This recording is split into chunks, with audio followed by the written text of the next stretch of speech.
Sir पे हाथ रखा, गले लगाया और 500 रुपए का मुझे अप्रिसिएशन एक टोकन देते हैं वो दिया, and that will remain a memorable scene for me. I will keep on learning till I am alive. हर आदमी का तरीका है अपनी कला को अपने हिसाब से करने का। ईमानदार रहें अपने आप से, और आपकी कला आपसे कोई नहीं छीन सकता। तो मैं संजय सर को जाके कुछ दिनों के बाद बोलता था कि सर मैं ना, आप मुझे सपने में आते हो, मुझे आप मेरा गला दबा रहे। मैं गुरु मानता हूँ जब मैं सरेंडर करता हूँ एक डायरेक्टर के आगे। Hello friends, I am Indresh Malik and you are watching Bollywood helpline. Hi, this is Meghna Tiwari and you guys are watching me on Bollywood Helpline. आज हमारे साथ बहुत ही टैलेंटेड एक्टर है इंद्रेश मलिक जी। आइए जानते हैं, हीरा मंडी के इतने ज़्यादा प्यार मिल रहा है, इनके कैरेक्टर ने भी लोगों का दिल जीत लिया, तो आइए जानते हैं कि कितने ज़्यादा खुश हैं अब वो। बहुत ज़्यादा खुश हूँ सर, ये रोल बहुत ही टफ था, आप बायोसेक्सुअल कैरेक्टर प्ले कर रहे हैं इन दिस फिल्म, वो भी क्लासी फिल्म के लिए माने जाने संजय लीला सर, जिनकी मतलब क्या ही तारीफ करे, जो क्लासिक फिल्म लेके आते हैं, हर बार कुछ नया रहता है। तो ये रोल के बारे में आप बताइए। मैम, पहली बार जब इस रोल के बारे में मुझे कास्टिंग के लिए श्रुति महाजन जी के ऑफिस से फ़ोन आया, तो I think with in a minute एक इंट्यूटिव आवाज़, इंट्यूटिवनेस कह लीजिए, या एक inner voice, within a minute I told the lady I'm doing this character और ये कैरेक्टर और कोई करेगा नहीं। तब तक मुझे ये भी नहीं पता था कि ये 2 साल शूट करेगा या इतना इसका काम बढ़ेगा। 22 दिन का काम, जो कि करीबन 2 साल शूटिंग हुई। God has been kind and I'm really thankful to Netflix and Sanjay Leela Bhansali ji and the whole Bhansali production for taking me on board and giving me this chance. Sir, सबका सपना होता है Sanjay sir के साथ काम करने का। मेरा भी है, रहेगा और था, और मतलब हमेशा रहेगा। सर, एक फिल्म नहीं 2 फिल्में आपने उनके साथ काम किया है। आगे भी करूंगा, जितनी सारी वो बनाएंगे मैं सारी की सारी फिल्मों में जबरदस्ती चले जाऊंगा, मुझे ले लो सर प्लीज। तो मतलब सबके सपने होते हैं और आपको ऐसे मिले, तो लाइक आपको ऐसा लगा कि अब मैं जीत गया, मतलब होता है ना एक। मैम, जब तक आप हैं और सीखते रहेंगे, आई थिंक वो अंदर का बच्चा भी जिंदा रहेगा। एज एन एक्टर आप ग्रो भी करेंगे और एक पेपीनेस भी बरकरार रहेगी, एक इंक्विजिटिवनेस बरकरार रहेगी। वो तो मैं खत्म नहीं होने दूंगा। So it's never the end of the day for me. I will keep on learning till I am alive. Alright, मतलब मैंने जब ये फिल्म को देखा, मैंने अभी तो आधी फिल्म देखी है, मतलब सीरीज स्टार्ट ही की है, और अगर मैं सीरीज की बात करूँ तो हर एक सीन को ना बारीकी से दिखाया गया है इस फिल्म में, सीरीज में। तो मैंने जब ये सीरीज को देखा तो आई फील कि यार ये फिल्म ना सिर्फ यही बना सकते थे। Do you really feel that? Yes yes, and चूँकि मैंने बहुत सारा काम सर का देखा है, उनका फ़ैन हूँ, मुरीद हूँ, और कोई नहीं बना सकता। सो ये कैरेक्टर थोड़ा अलग था फॉर यू, तो चैलेंजिंग था? मैम, जब कोई भी एक्टर को ब्रीफिंग दी जाती है कैरेक्टर की, वो ऑनेस्टी से अगर उसको निभाता है, तो वो चैलेंज तो डेफिनेटली अपने आप में उसको ईमानदारी से, जब कंप्लीट ईमानदारी से आप निभाएंगे, वो ईमानदारी ही अपने आप में एक चैलेंज होता है। और चूंकि आप ईमानदारी से कर रहे हैं, तो वो फिर छाप भी छोड़ जाता है। फिर डायरेक्टर की आंख होती है, उनका विजन होता है, क्रिएटिव टीम जो रहती है, उन्होंने कैसे कैरेक्टर को कंसीव किया है, और आप और वो लोग अगर जेल कर जाएं, तो फिर सोने पे सुहागा। फिल्म की अगर मैं बात करूं तो आपने जो गेटअप लिया है, मतलब एज अ गर्ल हम जब भी संजय सर की फिल्म देखते हैं तो वो एकदम क्लासी तो है ही है, और जब वो लड़कियां उस गेटअप में आती है, नजर आती है, तो बहुत ही प्रिंसेस लाइक फील होता है, और एक रॉयल वाली फीलिंग आती है। And same goes to you, आपने जब वो कैरेक्टर आपका है, वो आपने भी मेकअप थोड़े किए हैं, आपके ड्रेसिंग बहुत अलग है, तो वो आपके लिए थोड़ा मेकअप वक्त लेता था, 1.5 घंटा करीबन लगता था, 1.25 घंटा। आलता लगाना होता था, तो पाँव नहीं भी दिखते थे, पर पाँव पे आलता ज़रूर लगता था, और कि बाय चांस कभी जूती उतारनी पड़ जाए तो पाँव खाली ना हो। घुंघरू पहनाए जाते थे एक पाँव में, मोटे वाले जो घुंघरू होते हैं, कत्थक वाले, और लिपस्टिक रहती थी, पान का एक स्टाइल था कि पान खाता है, इलायची पानदानी हाथ में होती थी, एक पोटली हुआ करती थी साथ में, इनका पूरा टोपी, शॉल। इवन आपने नथ भी वेयर किया है। 2 जगह मुझे संजय सर ने नथ पहनवाई, और वो पहला एक सीन था जब सोनाक्षी जी मुझे नथ पहनाती हैं तो वो इतना वार्म फील करता है, मोम को थोड़ी गर्मी मिल जाती है, तो वो वार्म्थ जो थी, I had to cry in that scene, a bit of crying, थोड़ा आंसू। सर ने ब्रीफ किया मुझे, मैं जो उसको जज्ब कर पाया, तो वो जब एग्जिट करता है कैरेक्टर तो मैं रोना रुका नहीं, मतलब कट के बाद भी कुछ मिनट वो रोना कंप्लीट चालू रहा, और मैं आवाज करके रोता हूँ, ऊंचा ऊंचा रोता हूँ, फिर से साइलेंट नहीं रोया जाता। And then sir came to me and everybody was there, and सबने प्यार किया। सर ने भी सर पे हाथ रखा, गले लगाया, और 500 रुपए का मुझे अप्रिसिएशन एक टोकन देते हैं वो दिया, and that will remain a memorable scene for me. ये तो आपके कैरेक्टर की बात होगी। इस फिल्म में जो लीड रोल हमेशा हमने बॉलीवुड में देखा है, हीरो हीरोइन की केमिस्ट्री दिखाई जाती है, सब कुछ होता है, बट इस फिल्म में सिर्फ लेडीज जो हैं इस फिल्म को रन कर रही है, सीरीज को रन कर रही है, तो अपनी अलग पहचान कैसे बनाना चाहिए? मैम, आप कोई सोच के तो जाते नहीं कि मेरी अलग पहचान बने या मैं लीड हूँ। लीड माने जिसका ज्यादा काम है। अब कई जगह आप किसी का काम नहीं भी पसंद करते हैं, भले वो लीड हो या वो कम सीन में हो, और कई जगह तो एक बारीक सा जरा सा कोई कर जाए तो वो छाप छोड़ जाता है। फिर बोलता हूँ आपकी जो ईमानदारी है वो कैरेक्टर को रचने बसने में मदद करती है। That's what I feel. You have that seen in इसमें जहाँ पे सोनाक्षी सिन्हा और आपका एक सीन है जिसको लोग काफी ज्यादा पसंद कर रहे थे, उसके बारे में बताइए जरा। आप किस सीन की बात कर रहे हैं? बहुत सारे सीन हैं जहाँ पे वो आपको उठाती है। हाँ, सोनाक्षी जी वो मुझे पकड़ने की कोशिश करती हैं टांगों से, और वो मुझे जकड़ना चाहती हैं, ऐसा कुछ सीन है। She wants to hug me और कुछ, वो मैं नर्वस था, बट उन्होंने she was kind enough to make me feel comfortable कि okay I will do it, you just relax, कोई परेशान ना हो। मैं थोड़ा नर्वस था कि ये कैसे होगा, इतने सारे लोग आसपास, फिर वो मतलब मैं समझ भी नहीं पा रहा था कि इसमें करना क्या है। बट देन उसके कुछ रीटेक्स हुए। Thank you Sonakshi ji for being there. Right sir, ये तो बात होगी हीरा मंडी की। मैं अब जानना चाहूँगी आपने अपनी करियर की स्टार्ट कैसे की और आज हीरा मंडी जैसे बड़े फिल्म में काम कर रहे हैं, तो उसके बारे में बताइए। शुरुआत मेरी हुई थिएटर में करता था, इब्राहिम अलकाजी साहब का स्टूडेंट रहा हूँ, और किरोड़ीमल कॉलेज से थिएटर सीखा। उससे पहले इब्राहिम अलकाजी साहब से पहले किरोड़ीमल कॉलेज में द प्लेयर्स ड्रामेटिक सोसाइटी, वहाँ थिएटर सीखा, तो समझ आई थोड़ी थोड़ी चीज़ें। फिर अलकाजी साहब ने सर पे हाथ रखा, वहाँ बहुत कुछ सीखने को मिला। फिर कुछ साल वक्फा रहा, कुछ किया नहीं, बट थिएटर से समाव जुड़ा रहा। किरोड़ीमल कॉलेज की वजह से, केवल अरोड़ा की वजह से, जो मेरे किरोड़ीमल कॉलेज के गुरु रहे हैं, जिन्होंने मुझे आगाज़ किया थिएटर, प्रोफेशनल थिएटर और स्टेज को कैसे सीखा, वो सब उन्हीं की देन है। फिर वो सब चीज़ें रही। फिर एक दिन मेरे दोस्त हैं सीमा और सुधीर, ये टीवी सीरियल बना रहे थे जी टीवी के लिए, 12/24 का रोल था। तो वो टीवी सीरियल हुआ, 5-6 दिन का कैमियो था। मैं दिल्ली में कहीं मसूरी में, I was holidaying with my family, और इनने कहा 5-6 दिन का काम है, तू कर ले, कैमियो है वो। तो मैंने कहा दिल्ली में ही शूट हो रहा है, ये इकलौता सीरियल था जी टीवी का जो पहली बार entirely that was to be shot in Delhi on the outskirts of Delhi, Chhatarpur. तो फिर वो 5-6 दिन तो क्या ही होने थे, वो बढ़ता चला गया, कैरेक्टर हिट हो गया, अवार्ड्स मिल गए, नॉमिनेट। फिर वो 5 दिन तो, और ये 15-16 साल हो गए। टीवी सीरियल बहुत करता गया, फिल्मों के ऑफर आते थे, छोटे रोल होते थे, बट मैं टीवी में बिजी रहा, बहुत बिजी रहा। और गॉड हैज़ बीन काइंड, और खूब काम भी किया, टीवी की एड्स किया, एड्स करी बहुत सारी।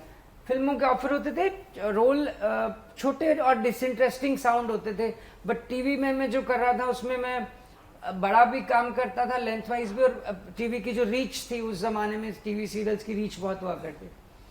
तो फिर वो सिलसिलेवार चीज़ें चलती गई। फिर OTT थोड़ा आने लग गया, फिर कुछ और रोल्स आने लग गए, एंड देन हीरा मंडी से पहले बहुत सारे OTT प्रोजेक्ट्स हुए, फिल्में हुई, गुमराह हुई, मस्का हुई, पाताल लोक में एक छोटा कैरेक्टर था, ऐसे बहुत सारा कुछ किया, फिर गंगूबाई हुई और फिर ये हीरा मंडी। सर अभी आपने कहा कि थिएटर टीवी सीरीज जो होते हैं वो सब करते हैं, बट एक बार शाहरुख खान ने कहा था कि जिसने एक बार टीवी सीरियल कर लिया ना तो वो फिल्म में आराम से कर सकता है, आप ये मानते हैं? फिल्में आराम से कर सकता है। हाँ। अब वो बड़े कलाकार हैं, बहुत नामचीन आदमी हैं, और टीवी आपको ग्रूम कर देता है। इतना वक्त नहीं मिलता जितना वक्त फिल्में आपको देती हैं कैरेक्टर को समझने के लिए, कंसीव करने के लिए, उसको पर्दे पे उतारने के लिए, लैंग्वेज, नुआंसेस। टीवी एक बार फ्लो में आ गया, शुरू में टीवी थोड़ा सा वक्त दे देता है, बट एक बार आप फ्लो में आ गए तो फिर तो डेली सोप जैसे इसको बोलते हैं, तो वो साबुन रोज अपनी शक्ल बदलता है, तो भाग दौड़ भाग, तो 12-12 घंटे, 15-15 घंटे, कई बार उससे भी ज्यादा आप मंझ जाते हैं पूरे। आपको टीवी समझा देता है कि पटाक पटाक पटाक, ये ऐसे ऐसे कर। तो आप ऐसे कह सकते हैं कि टीवी जो है ज्यादा कठिन होता है एज कम्पेयर टू फिल्म? कठिन नहीं होता, कठिन तो अगर आप ईमानदार हैं, फिर बोलता हूँ, कठिन तो उतनी शिद्दत के साथ आप टीवी भी करेंगे अगर आप अपनी कला के साथ ईमानदारी बरत रहे हैं, और उतनी शिद्दत के साथ मैं थिएटर भी करता था, और उतनी मोहब्बत के साथ आप फिल्में भी करें, तो आप अपनी कला से तो झूठ नहीं बोलेंगे ना, आप कैमरे से कैसे झूठ बोल जाएंगे। तो टीवी फास्ट कराता है, कम वक्त में आप ज्यादा इनपुट आउटपुट आपको देना है। फिल्मों में थोड़ा ठहराव रहता है शूटिंग के दौरान। हाँ। ये फर्क होता है, क्योंकि उनको 3-4 महीने लगते हैं फिल्म अगर बना रहे हैं। हाँ, और एक फिक्स कैरेक्टर आप जिसका एक ग्राफ है, उसकी कंप्लीट डिटेल्स हैं आपके पास। टीवी डेली सोप बदलाव देता है कैरेक्टर्स को, सडनली आप ये कर रहे हैं, सडनली आप कुछ और हो जाते हैं, सो वो ऑडियंस और TRP के हिसाब से वो चेंज होता रहता है। अगर मैं बात करूँ डायरेक्शन की, तो संजय सर के डायरेक्शन को सब जानते हैं। आपने पर्सनली मतलब नहीं संजय सर या फिर कोई और ऐसा संजय सर के डायरेक्शन में और दूसरों के डायरेक्शन में क्या फर्क देखते हैं आप? मैम ये सवाल का I am a wrong person if you ask me this question, because मुझे डायरेक्शन तो आती नहीं ना, तो बट एक कलाकार को पता होता है ना कि इनके डायरेक्शन अलग होती है, दूसरे की अलग होती है। मैम जैसे आप के 10-15 दोस्त होंगे, बहुत सारे रिश्तेदार होंगे, माता पिता, घर परिवार, तो ये बड़ा मुश्किल होता है आप कौन से दोस्त को, किस रिश्तेदार को कितना क्यों कम पसंद कर। It's part of the game. हर आदमी का तरीका है अपनी कला को अपने हिसाब से करने का। I am a directors actor, मुझे सरेंडर कर देना अच्छा लगता है। आपकी बात मुझे समझ आ जाए, मुझे क्या डिलीवर करना है, मैं पूरी कोशिश करता हूँ कि उसको डिलीवर करूँ। और सबका काम करने का तरीका मुख्तलिफ है, अपने अपने तरीके से हर कोई। आप 20 जगह जाती हैं तो 20 तरह के लोगों के साथ आप इंटरव्यू करती हैं, तो मेरे ख्याल आपसे बेहतर कौन जानता है कि अब कितने प्रकार की पर्सनालिटी से आपकी मुलाकात होती होगी। तो it's all up to you, how you prepare yourself, how you adapt, क्योंकि इट्स अ टीम वर्क। जब आप सब लोग जेल कर जाएं मानसिक रूप से स्पेशली, तो एक अच्छी चीज को वजूद में ला सकते हैं। Correct me if I am wrong. नहीं, आपने बहुत सही कहा। मतलब हम हमेशा नए लोगों से मिलते हैं और कभी कभी हम नए लोगों से भी सीखते हैं। मैम सीखना आपको ग्रोथ भी तो देगा। आप जब परफेक्ट हो जाएंगे, नहीं मुझे सब आता है, अब नहीं सीखना मुझे, then you will stop growing.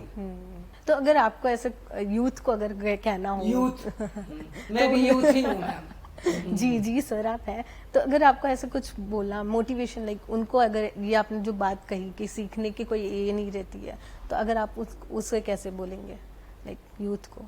ईमानदार रहें अपने आप से, और आपकी कला आपसे कोई नहीं छीन सकता। पैशनेट हैं किसी चीज के लिए तो फिर चलते चले जाएं, ज्यादा सोचने की और समझने की जरूरत नहीं है। ये मैं अपनी तरफ से इसलिए बोल रहा हूँ कि मैंने बहुत ज्यादा सोच समझ के कुछ नहीं किया। Everything went with the flow, so just flowing and live and let live. Alright sir, nowadays मतलब जब से लॉकडाउन हुआ था, कोरोना की वजह से बहुत से चीज़ें रुक गई थी, स्टॉप हो गया था। उसके बाद जब सब स्टार्ट हुआ तो थिएटर को थोड़ा कम प्रेफरेंस मिलने लग गया, बिकॉज लोग थिएटर एंजॉय, से मतलब आप बड़ी स्क्रीन, हाँ बड़ी सिनेमा स्क्रीन, था। हाँ जी। पर अब ऐसा हो गया है कि अब लोग कंफर्टेबल हैं ओटीटी के साथ, घर पे लोग देखने। तो आपको लगता है कि ये जो लॉकडाउन हुआ उसके वजह से थिएटर को कोई इफेक्ट हुए हैं बहुत? मैम लॉकडाउन तो एक बहाना बन गया। बिजी आदमी पहले भी सिनेमा नहीं जाने का वक्त नहीं निकाल पाता था, और जो बिजी है वो बिजी है।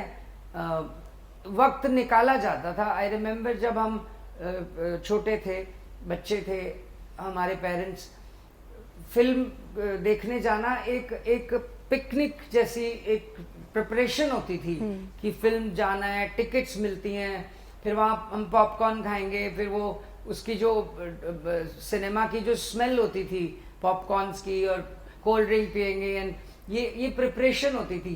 तो जब आपके हाथ में गैजेट्स आ गई, चल के जाने का वक्त वहीं रह गया, तो क्वालिटी भी कॉम्प्रोमाइज हुई। हाँ। आपने जो बड़ी स्क्रीन पे देखा वो आप इतनी सी में देख के, भले वो आपको ठीक से दिखे कि ना दिखे, आप खुश यूज टू हो गए हैं। तो जिनको जाना है वो आज भी जाएंगे। हाँ, हाथ में गैजेट्स आ गई हैं, हर चीज उंगलियों पे है, तो उसका फर्क तो पड़ता है, बट खाली इसका जिम्मेदार कोरोना नहीं है। ये तो सही बात है, क्योंकि पहले भी थे। और ऐसा कहते हैं कि अगर ओटीटी नहीं होता तो बहुत से ऐसे आर्टिस्ट थे जिनको हम नहीं जानते थे, उन्हें हमने ओटीटी के थ्रू जाना, और वो बहुत ही बेहतरीन कलाकार हैं।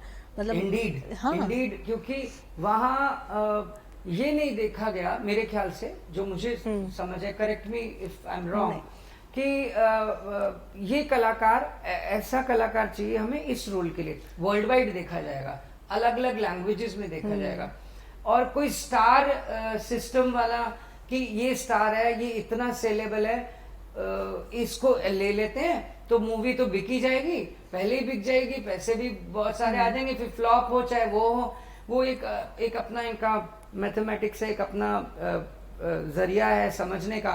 चेंजेस आए हैं, नए जो प्लेटफॉर्म्स हैं जहाँ पे आप एक्ट कर सकते हैं और काम कर सकते हैं एज एन एक्टर और अदरवाइज ऑल्सो, वो चेंजेस आए हैं डेफिनेटली आए हैं। डू यू थिंक दैट कि ये थोड़ा चेंज, मतलब थिएटर ये एक अच्छा पॉइंट है फॉर? अच्छा है मैम, क्योंकि just the other day I was talking to a journalist and she asked me, तो मैंने कहा भाई किसी भी फील्ड में आप सपोज आप एक्टर हैं फॉर एग्जांपल, क्रिएटिव आदमी है, या आपके पास एक second source of income to fall back upon जरूर होना चाहिए, ताकि आप एक्सप्लॉइट ना हो, फ्रस्ट्रेट ना हो, इम्पेशेंट ना हो, और कला आपकी आपसे कोई ले नहीं पाएगा। तो देर सवेर अगर आपको कुछ सूटेबल, आप सूट करते हैं कहीं और आपके काबिलियत के हिसाब से कुछ है तो मिलेगा। वो जो एक इम्पेशेंस आ जाती है ना कि नहीं मुझे तो काम ही नहीं मिल रहा, हाँ, ये प्लेटफॉर्म ने बहुत सारे लोगों के लिए बहुत सारे दरवाजे खोले। That's right. तो मतलब इसका डिसएडवांटेज भी है, एडवांटेज भी है? डिसएडवांटेज तो मुझे एज सच दिखा नहीं, एडवांटेज थोड़ा ये दिखा कि ज्यादा लोगों को बिना उनके स्टार बने और बिना उनके बहुत फेमस हुए, नए लोगों को भी और कम फेमस लोगों को भी काम मिलता है। अभी मैं फिर से हीरा मंडी पर आऊंगी। हीरा मंडी में ना सर, संजय सर का जो काम करने का तरीका वो अलग है।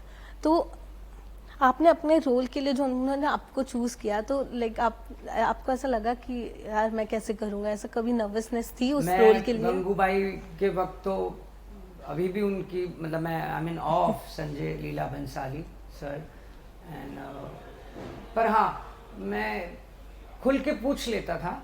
गंगूबाई के वक्त एक दो दिन हिचक रही, थर्ड डे ऑनवर्ड्स उसमें काम भी कम था मेरा, कुछ दिन उन्हीं दिनों कोरोना भी चल रहा था, तो फिर वो ज्यादा काम, थोड़ा काम। फिर ये जब प्रोजेक्ट हुआ तो 2-3 दिन गुजरे, तो फिर मैंने कहा सर मुझे ना पूरी बात, फिर वो सुनते थे, was kind enough to you know, he was talking to me, asking for suggestions, ये कैसे, आपको ये कैसा लग रहा है, बहुत सारे इन्वॉल्व करते थे। और धीरे धीरे एक खुलापन भी आया, और मैं जरूर आज भी हूँ उनकी, पर हाँ चूंकि परफॉर्मेंस में कोई मुश्किल ना, एक अच्छी परफॉर्मेंस उनको दे दूं तो वो खुश हो जाएंगे। तो और मैं डायरेक्टर्स एक्टर, तो फिर वो जो खुलापन आया और उन्होंने एक लिबर्टी दी कि फैलिए, तो फिर मैं फैल गया। ये बहुत अच्छी बात है, मतलब संजय सर हमेशा अपने कास्ट को ना एकदम कंफर्टेबल रखते हैं, तो ऐसा नर्वसनेस तो नहीं था आपको रोल के मैम, टाइम पे? थोड़ा जब नर्वसनेस होना जरूरी भी है, वो नर्वसनेस अगर चली जाएगी तो आप ओवर कॉन्फिडेंट से हो जाएंगे। कॉन्फिडेंस तक तो ठीक है, थोड़ी नर्वसनेस मुझे हमेशा रहती है बिफोर एक्शन एंड प्रिपरेशन। फिर बड़ा दारोमदार है कि आप समझ रहे हैं डायरेक्टर क्या चाह रहा है, और आपका को actor, it's action and reaction, तो को एक्टर कैसे आपके साथ जेल कर रहा है, बहुत it's a team work. Alright sir, कभी ऐसा लगा सेट पे कोई ऐसा कुछ मोमेंट है जो आप शेयर करना चाहेंगे हीरा मंडी के दौरान? बहुत सारे मोमेंट्स हैं, और ऐसे किस तरह का मोमेंट बताएं? लाइक फनी और ऐसा कुछ जो आपके दिल को छू गया हो? मैं दिल को छूना, वो जो मैं एक सीन आपको बता रहा था, नथ में जो पहनाती, मैं 5 मिनट तक बाद में रोता रहा। फिर मैं संजय सर को जाके कुछ दिनों के बाद बोलता था कि सर मैं ना, आप मुझे सपने में आते हो, मुझे आप मेरा गला दबा रहे हो, ऐसे बोलता, और वो होता भी था। मैं इतना घबरा जाता था। और बहुत सारे लोग जब इंस्ट्रक्शन दे रहे हो, so too many cooks they spoil the broth, तो मुझे ये होता था कि सर की आंख में क्या है। मेरे बाकी जो डायरेक्टर्स रहे, मिताक्षरा जी, आशना, स्वप्निल जी, अभिरुचि, विभूपुरी, असिस्टेंट डायरेक्टर्स रहे शिवम, वामा, सिमरन थी, और बहुत सारे लोग थे जिनको भूल रहा हूँ, आई एम सॉरी। और कैमरामैन थे सुदीप जी, जो हमारे डीओपी थे। तो वो सारी चीज़ें मिला के एक कंफर्ट जोन में ले आते थे आपको। उनका रोज का काम है, उन्होंने हमसे ज़्यादा, मुझसे ज़्यादा दुनिया देखी है और एक्सपीरियंस है, बड़े लोग हैं, तो एक कंफर्ट जोन में ले आते थे। और कुछ नहीं समझ में आता था तो फिर obviously Sanjay Leela sir was there, तो वो लास्ट वर्ड, उनकी सेटिस्फेक्शन मेरे लिए बहुत इंपॉर्टेंट थी। अभी ओवर कॉन्फिडेंट या कॉन्फिडेंस का जो सवाल है, वो वहाँ उस लेवल तक दिमाग जाता ही नहीं था। वहाँ तो ये होता था कि एक ईमानदारी से अपना शॉट दो, और ये पूरा जो है within the protocol of that scene वो फिट बैठ जाए। कभी ऐसा हुआ कि आपने कुछ एक्स्ट्रा टेक्स ले लिए हो और उसके बाद हाँ। सर ने बोला "अरे, कितने टेक्स हुए", ऐसा कभी हुआ? सर ने ऐसा कभी नहीं कहा, नहीं। कभी भी नहीं कहा। और मेरी हर रीटेक पे जान निकली होती थी कि अभी कुछ बोलेंगे कुछ बोलेंगे। वो उन्होंने भरपूर प्यार दिया, which is something I feel special. अभी मैंने इसके पहले भी एक इंटरव्यू करी थी, तो उन्होंने कहा कि संजय सर के साथ अगर आप काम करते हो ना, तो वो आपको ऐसे प्रिंसेस या प्रिंस ट्रीटमेंट नहीं देते हैं, जो जैसा है उसे वैसे ही वो ट्रीट करते हैं। देते हैं बहुत अच्छा। और बहुत आपके माता पिता जब आप बड़े होते हैं, गुरु आपके, तो हर प्रकार के पेरेंट्स होते हैं। कई बच्चे को ऐसे मार देते चाटा, कई किसी गलती से मारते हैं, कोई गलती की हो आपने या सिखाते हैं, कई बहुत प्यार वाले होते हैं, कई लाड वाले होते हैं। सो मैं गुरु मानता हूँ जब मैं सरेंडर करता हूँ एक डायरेक्टर के आगे। उनका हक बनता है, जब आप उनकी समझ से नहीं चल पा रहे हैं और 20 50 कई 100 लोग आपके आसपास है जिनका आप वक्त खराब कर रहे हैं, तो फिर आप काहे के प्रोफेशनल एक्टर हैं? आप पैसा भी ले रहे हैं, वक्त भी खराब कर रहे हैं, उनके मुताबिक उनको डिलीवर भी नहीं कर रहे हैं, तो फिर आप आए क्यों कैमरे के सामने? गलतियां होती हैं तो डांट की गुंजाइश भी रखिए। आपका कोई छोटा सा काम नहीं होता, तो आप कैसे कपड़े बनवाती हैं जब टेलर से, तो गले नहीं पड़ जाते उससे, खराब कर देगा कपड़े तो ये छोटा सा एग्जाम्पल है। तो आप तो कैमरे के सामने हैं और डायरेक्टर उम्मीद रखता है कुछ आपसे, और रिहर्सल सब पूरा चीजें इकट्ठी होती हैं, तो आई थिंक फेयर इनफ, इसमें nothing wrong with it and one should be prepared. Okay, मतलब आपने बहुत सही बात बोली यहाँ पे, जो एक प्रिपेयर होना भी बहुत जरूरी होता है एक आर्टिस्ट को, और वो हर चीज के लिए प्रिपेयर। अच्छा, फिर इसी फील्ड में क्यों मैम आप कॉर्पोरेट वर्ल्ड में जाएं? क्या आप किसी भी नौकरी में आपको अपने बॉस से डर नहीं लगा होता, मैंने गलती कर दी तो ये ना हो जाए, मेरा प्रमोशन नहीं होगा, मुझे निकाल देंगे या मुझे, तो ये तो इट्स एवरीवेयर। क्या आप कोई और किसी फील्ड में क्या बॉस या सुपीरियर नहीं डांटता आपको? Obviously. बैंड बजा देते हैं, तो फिर यहाँ बैंड बजी तो क्या फिर उसमें क्या फर्क है? ठीक है, पार्ट ऑफ द गेम, आप ना करें गलती, आप और पहले- गलती नहीं हाँ। करेंगे तो सीखेंगे कैसे? और उनका हक भी तो बनता है, उनसे वो कोई पर्सनल दुश्मनी थोड़ी है। सर लाइक जिस तरीके से हीरा मंडी को प्यार मिल रहा है और ट्रेंडिंग चल रहा है ये अपना नेटफ्लिक्स पे, सो इसके बाद हम आपको कहाँ देखेंगे? Like what is your next project? Ma'am अभी तो ये हीरा मंडी सिंह को जाने दीजिए। मैंने खुद क्या किया है मैं वो भी ठीक से देख नहीं पा रहा हूँ। हाँ, जो को एक्टर्स के और कोलीग्स के और फ्रेंड्स के और जो लोग देख रहे हैं उनकी जो दुआएं मिल रही हैं और अप्रिसिएशन भी मिल रही है और अच्छा लग रहा है। एक सिंक इन नहीं हो पा रहा है अभी, आई नीड सम टाइम। कुछ अच्छा ही करना है फिर मैम, जैसे ये अच्छा किया है फिर आगे और अच्छा करने का मन। सर लास्टली फैंस को क्या मैसेज देना चाहिए? बहुत सारा प्यार, बहुत सारी खुशियाँ, बहुत सारी सेहत। पार्टी करें, मस्ती करें, हैव फन, ईमानदार रहें, live and let live. So wishing you all the best for your future and ऐसे ही बड़े और अच्छे फिल्मों में और सीरीज में काम करते रहिए और ऐसे ही मिलते रहिए sir. Ma'am thank you so much, ये दुआओं की मुझे ज़रूरत है। Thank you so much. Thank you everyone. Thank you so much sir. Thank you so much.